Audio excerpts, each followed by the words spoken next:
thank you so much for being here for an interview. Can you tell me your name? Yes, I'm Paige Fulmer. Thank you. And what school do you work at? I work at Valley View Elementary. And what grade do you teach? First grade. Awesome. I have a few questions I'm going to ask you. How do you communicate with your students, parents, and colleagues?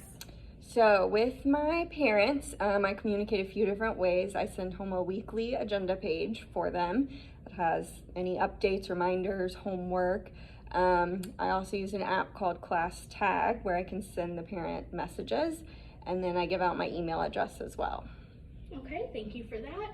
What are your favorite classroom strategies for student learning and for classroom management?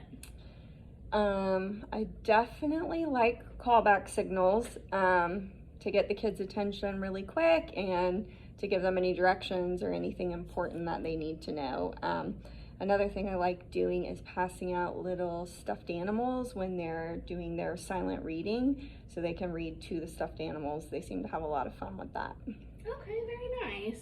What information can you provide me about the Florida System for School Improvement and Accountability?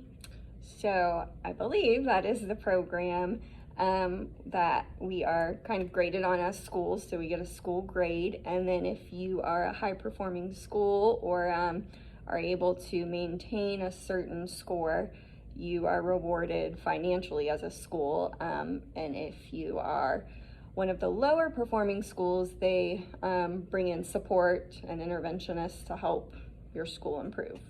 All right. How do you collect and use data from formative and summative assessments to monitor learning gains and student progress? So with formative assessments, I use those along the way as I'm teaching new skills and new standards to check and see if they're getting all the parts of the standard and if I need to go back and reteach anything. And then the summative assessments is what I look at the end of a unit to see if they've mastered the standards that I want them to. All right.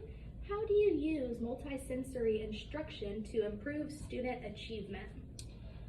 So we use multisensory ideas all the time. We write, we draw, we sing, we dance, we act things out because, kids learn in all kinds of ways. So I try and use a variety of methods. Very nice. How do the standards you teach affect the scope and sequence of your curriculum?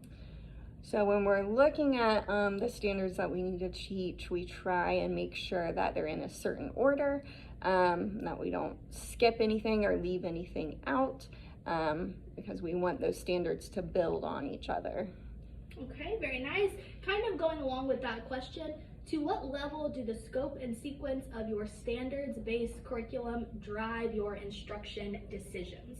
Yeah, so same kind of thing. We just make sure that when we break apart the standards into pieces if needed, and then we just build on top of them so everything flows easily when we're teaching. Okay, awesome. Thank you so much for your time and for being here. We really appreciate it. You're welcome.